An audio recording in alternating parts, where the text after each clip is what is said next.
Dope test করে শিক্ষার্থীদের হলে আবাসন নিশ্চিত করা, হলগুলোতে চিকিৎসা সহকারী নিয়োগ, গেস্টরুম গণরুম সংস্কৃতি বন্ধ সহ ১১০ দফা প্রস্তাবনা নিয়ে উপাচার্য বরাবর স্মারকলিপি দিয়েছেন ইসলামী বিশ্ববিদ্যালয়ের শাখা ছাত্র শিবির।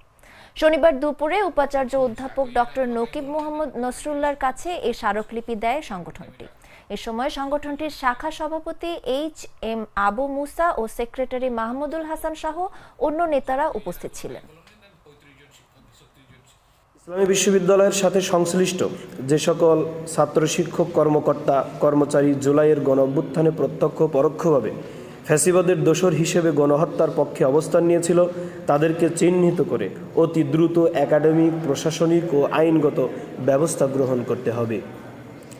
২০১২ সালে গুমের শিকার ইসলামী বিশ্ববিদ্যালয়ের দুই মেধাবী শিক্ষার্থী ওলিউল্লাহ ও আল মোকাদ্দাসের সন্ধান পেতে দ্রুততম সময়ের মধ্যে কার্যকরী পদক্ষেপ গ্রহণ ও গুমের সাথে জড়িতদের আইনের আওতায় আনতে হবে।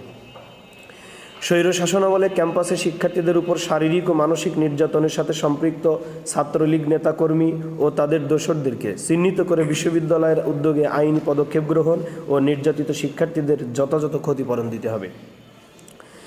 গত ১৬ বছরে বিশ্ববিদ্যালয়ের হিজাব নিকাব ইস্যুতে ছাত্রীদের সাথে আক্রমণাত্মক আচরণ সহ ইসলাম বিদ্বেষী কার্যক্রমের সাথে জড়িতদেরকে বিচারের মুখোমুখি করতে হবে।